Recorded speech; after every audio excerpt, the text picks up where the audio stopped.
Sanibonani, welcome back to my channel. Welcome back to Nkosi Nophilile. Ngiyabonga kakhulu for tuning in. Thank you very much. Bafethu ungakhohlwa ukusubscribe ke mangabe awukasubscribe le channel kuze kunamhlanje. Please kindly subscribe, like the video, share the video as well. Ungakhohlwa ukuthi ama-ads Nkosi yami uwayeke adlale ungaziwaskipa, which will help us a lot. Siyabonga kakhulu in advance. So ngizothanda ukuthi ngibuye ngikhulume ngodaba lukaLachonco bafethu. We know ke uLachonco ongumama wengane kaBaba Jacob Zuma. Abantu bathi ayisesikhathele manje uLachonco uzohlezi njalo Zuma this Zuma that. Siyazi ukuthi usene podcast yakhe entsha iqalile ke bafethu. Ku video yaqala vele wakhuluma okuningi ukuthi wahlangana kanjani noBaba Zuma ntontoni.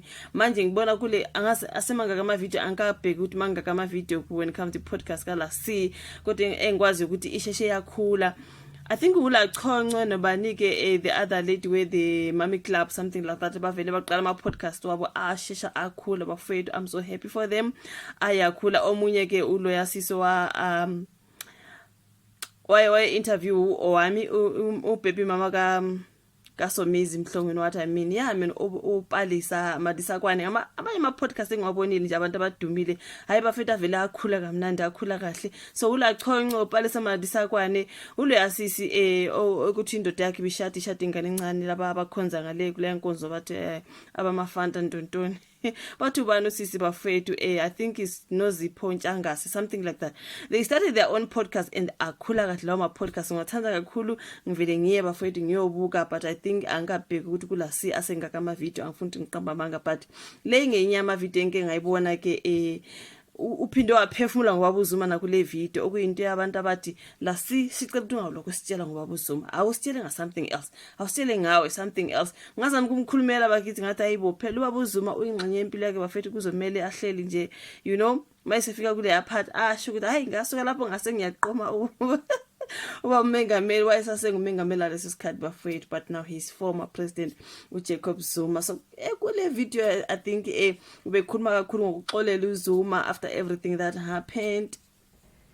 Uthi ngimxolele ke uZuma ngokungilaxaza so usho umxolele ngayo yonke into yokumlaxaza and stuff. Kule video into wayesakhuluma ngokuthi bahlangana kanjani kwakutheni kwaze uyala kuthiwa uqambe amanga uLachonco bathe abangale uLachonco unamanga nto lana ke ukhuluma ngokuthi uyamxolela ke ngendlela amphatha ngayo wamlaxaza ngayo. Ayi bafethi sizozwa ke phambili ba Charles Khuzwayo kaSolezwe uthi ngiyaxolela kulungile eqinisweni ngiyaxolela JZ uyazi nawe ukuthi into engihlale ngikufisela yona impumelelo amaphiko akho avuleke undizele phezulu noma kunjena nje ngiyakuxolela namhlanje.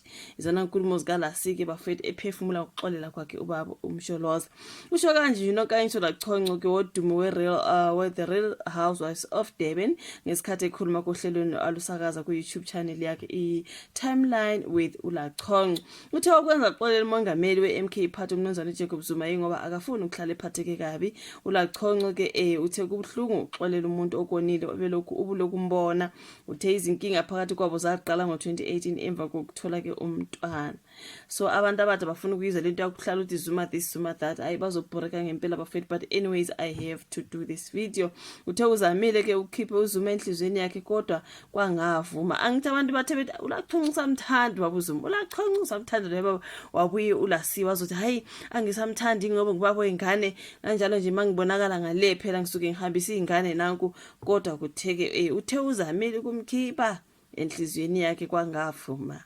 Ngithi namanje akavumi ngoba ayisisi nalokhu nanga ama video aloko ayasho Zuma hayi kodwa ngiyamzwela uLasiwa futhi but anyways uthe waqala wazitshela ukuthi umatasatasa nezindaba zepolitiki kodwa enakho ukuthi sekungaphela izinyanga eziyisithupha enakho ukuthi kungaphela izinyanga eziyisithupha engabheki ukuthi ke banjani benengane. So kusho ukuthi ke sokukuhamba sekukuphela kwalo into enzima kodwa ngiyaziqhenya ngengakwenza. Abantu bakaNkulunkulu abakholayo bayakwazi lokho kunzima kodwa kunomvuzo omkhulu uxolela umuntu okonile ulokhu umbona.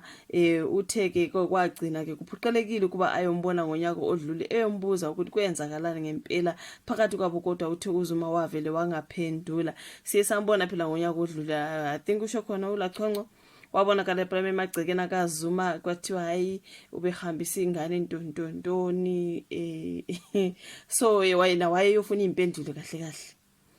Hayi hayi cha ngeke, uthi ngazibuza imibuzo eminingi ngabe kukhona engakwenza okungekuhle.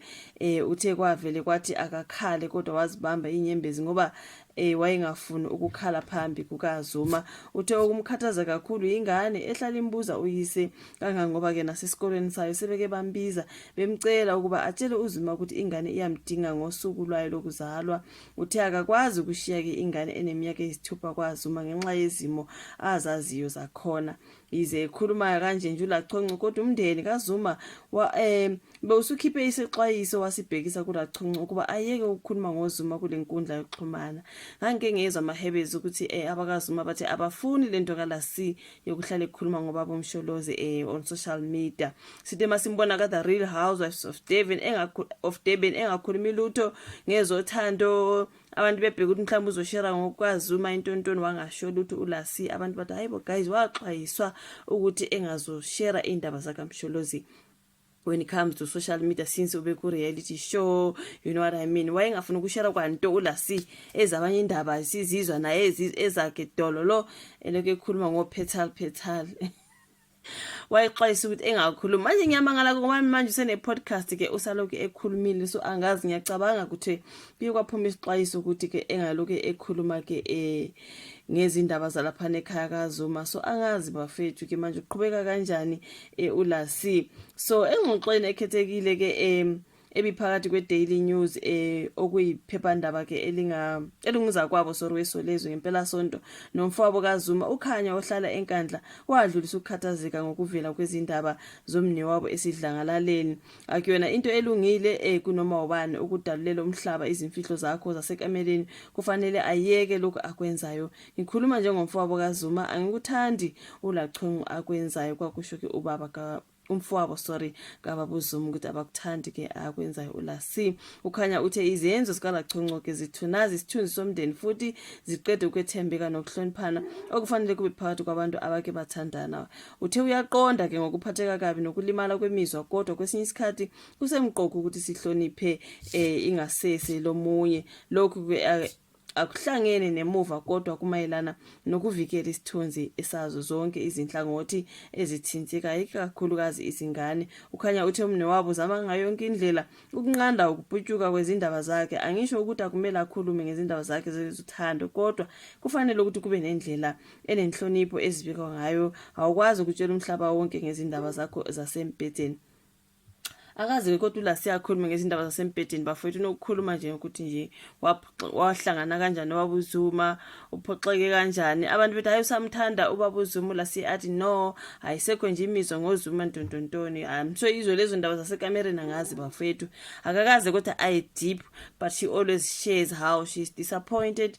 This is how she met ubaba uZuma, this is how he dumped and not looking after the child. Into ezikanjalo bafethu, kodwa ngathi ke abathandi nje ngempela abakoZuma ukuthi indaba zikababa uZuma zilokhu zixoxa on social media of which bayazi ukuthi uLasi ungumuntu ka social media, she's you know what, yeah, into ikanjalo bafethu. So ke yeah, lona daba kaLasi ngiyacabanga ukuthi on the next video Lasi angeke sikhulume ngobaba uZuma, sizokhuluma ngezinye izinto on the next video. Okay, sizokhuluma nje ngezinye izinto ukuthi what you do in life, amabhizinisi wakho, kuningi yabona ngakushare something like that. Siphume nje kaZuma ngoba vele abasathandi ukuthi aloke ekhuluma ngendlela engibona ngakhona, they don't like that. But anyways, yeah, it is what it is. Thank you so much ukuthi ubukeke i video. Sizobe sihlangana futhi kulandela, ungakhohlwa ukulike nokusubscribe. Thank you very much.